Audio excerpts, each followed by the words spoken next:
ఈ రోజు ఒక డేంజరస్ కెప్టెన్ తో క్రికెట్ ఆడి మేమే గెలిచామన్నమాట. అసలు మ్యాటర్ ఏంటంటే సరదాగా ఊర్లో అందరం కలిసి క్రికెట్ ఆడుతుంటే బాల్ వెళ్ళి బావిలో పడింది. ఇంకా మా క్రికెట్ టీం అందరం కలిసి బావిలో దిగి బాల్ ఎత్తడం మొదలు పెట్టేశాం. ఇలా చాలా సార్లు జరిగింది. బాల్ ఎక్కడ పడిందో కనిపిస్తుంది కానీ దగ్గరికి వెళ్ళి అదే ప్లేస్ లో వెతికితే అసలు కనిపించదు. బాల్ కోసం బావిలో దిగి మామూలుగా స్టంట్స్ చేయలేదు. ఎంతసేపు వెతికినా కానీ బాల్ మాత్రం కనిపించట్లేదు. ఇలా వెతికే ప్రాసెస్ లో ఇంతకు ముందు పోగొట్టుకున్న బాల్ కనిపించింది. ఇంకా బాల్ అక్కడే వదిలేసి ఈ బాల్ తో మ్యాచ్ స్టార్ట్ చేశాం. 2 టీమ్స్ గా డివైడ్ అయిపోయి మ్యాచ్ అయితే స్టార్ట్ చేశాం. ఆపోజిట్ టీం కెప్టెన్ మాత్రం చాలా డేంజరస్. తను ఎవరో లాస్ట్ లో చూపిస్తాను. మా టీం క్యాప్టెన్ వచ్చేసి ఏనే అనమాట, మిస్టర్ 360. ఇంకా టాస్ వేసి తొండి చేసి బ్యాటింగ్ అయితే తీసుకున్నాం. ఇలా బ్యాట్ పట్టుకున్నానో లేదో ఇడొచ్చి ఫస్ట్ బ్యాటింగ్ మేమే ఆడతామని చెప్పని అంటున్నాడు.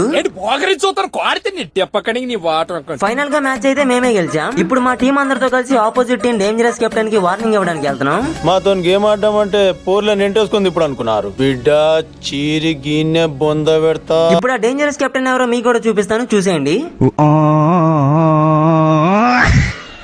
ఇంకా వర్షం పడడం వల్ల అందరం పరిగెత్తుకుంటా ఇంటికి వెళ్ళిపోయాం. మీరు కూడా వెళ్లే ముందు సబ్స్క్రైబ్ అండ్ ఫాలో మాత్రం మర్చిపోతే వెళ్ళొస్తా.